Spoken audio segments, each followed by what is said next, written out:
or king. And as I think about my friendships, I think about what's important to me in a friend. I like a friend that's funny, that makes me laugh. I like that. I like friends who are smart and who can have interesting conversations with me. I like friends who are fun to be around. But if I had to name one thing that I look for in a friend, a real friend more than anything else, it's someone who's loyal. If someone is loyal, to me, that's a definition of a friend.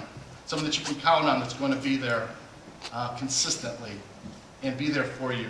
When I think about my friendships, when I think about someone who is always faithful and loyal to me, someone comes to mind. There's someone who always loves me, someone who is always excited to see me, someone who can't wait for me to get home each night. I'd like to introduce you.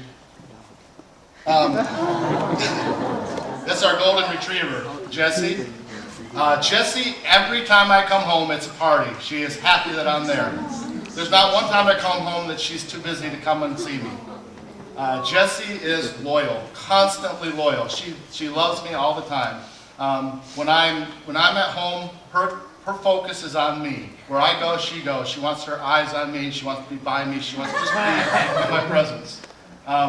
That is us running. That was actually in Georgia, believe it or not. But if you notice where her eyes are, they're focused on me. She is constantly loyal to me. Now I want to tell you about another one of our family members. Go ahead, Stephen. This is Allie. She is our oldest cat. Allie comes to me when she feels like it. She sometimes wants to be petted. She has very conditional love for me. It's on her terms only. And she is occasionally loyal. I'm still working on our third cat, Gracie. I'm trying to teach her the ways of the Lord. I've got a big scratch on me that shows we've got some work to do. But those are just some kind of fun examples of constant loyalty and once in a while loyalty. As we think about people who are constantly loyal to the King Jesus, I want to talk this morning about three men in the Bible who are amazing examples of constant loyalty to God. Shadrach, Meshach, and Abednego. A lot of you may have heard of them if you've grown up in the church and you studied the Bible, gone to Sunday school. Shadrach, Meshach, and Abednego. Some of you may never have heard of them, but I'm just going to give you a quick, if you want to hear the whole story, it's the 3rd chapter in Daniel. You can read the whole thing, but I'm just going to share with you kind of a quick overview of that story. Shadrach, Meshach, and Abednego were in Babylon. This was a country that did not worship God, worshiped different gods. Shadrach, Meshach, and Abednego were Jews, and they worshipped God. They worshipped the one true God. And the king in Babylon was King Nebuchadnezzar. And he built a statue that was 90 feet tall and 9 feet wide and made out of gold. And he said that every time music was played in the kingdom, if you were near that statue, you were to bow down and worship the gods and really worship Nebuchadnezzar. And if you did not do that, you would be taken and thrown into a furnace and burned to death. So that was a good incentive to do that. Well, Shadrach, Meshach, and Abednego knew that there was only one true God, and it would be a sin, it would be wrong to worship any other gods. And all the other Jews that were living in Babylon also would not do that. So the advisors of Nebuchadnezzar came to him.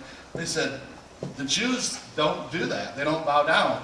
Shadrach, Meshach, and Abednego actually had important jobs in the government, and the king didn't want to get rid of them. So he went to them and he said, if when the music plays, all you got to do, if you just would bow down to the statue, then you have to mean it. Just bow down to the statue, then you'll be fine. But if you don't, I'm going to throw you in the fire. And they said, we're not afraid of you. If we get thrown in the fire, we get thrown in the fire. God can rescue us. And if he doesn't, we still are not going to bow down to your gods. Well, Nebuchadnezzar was not happy with their response. And he did what he said he would do. In fact, he was so mad that he said he wanted the furnace heated up 7 times hotter than it normally is.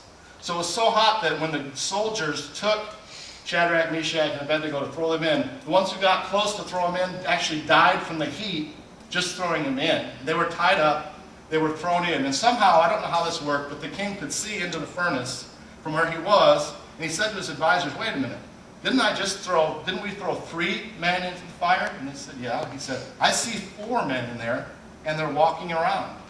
And they said, we don't know. We only threw 3 in there. So he called out Shadrach, Meshach, and Abednego, come out of the fire.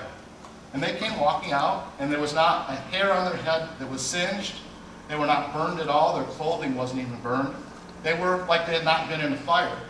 And King Nebuchadnezzar was so amazed at the power of their God to save them from this fire that he made it a law that anyone who said anything bad about their God would be killed. So, I mean, that was a strong conversion right there. So that is the example that I want to talk about this morning. I want to share, it's a very impressive story, and an impressive story of constant loyalty to God. And I think sometimes we can look at it and say, wow, look at that, God saved them. But to me, that's not the most impressive part about their constant loyalty to God. I want to read just a section of what I just told you. Daniel 3:13 through 18. It's what you had in your quiet time this morning. Then Nebuchadnezzar flew into a rage and ordered that Shadrach, Meshach, and Abednego be brought before him. When they were brought in, Nebuchadnezzar said to them, "Is it true, Shadrach, Meshach, and Abednego, that you refuse to serve my gods or to worship the gold statue I've set up? I will give you one more chance to bow down and worship the statue I have made when you hear the sound of the musical instruments. But if you refuse, you'll be thrown immediately into the blazing furnace. And then, what God will be able to rescue you from my power?" Shadrach, Meshach, and Abednego replied, "O Nebuchadnezzar, we do not need to defend ourselves before you.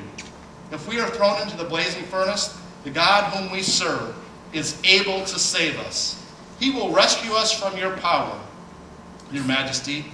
But even if he doesn't," I want you to hear that, "but even if he doesn't, we want to make it clear to you, your majesty, that we will never serve your gods or worship the gold statue you have set up.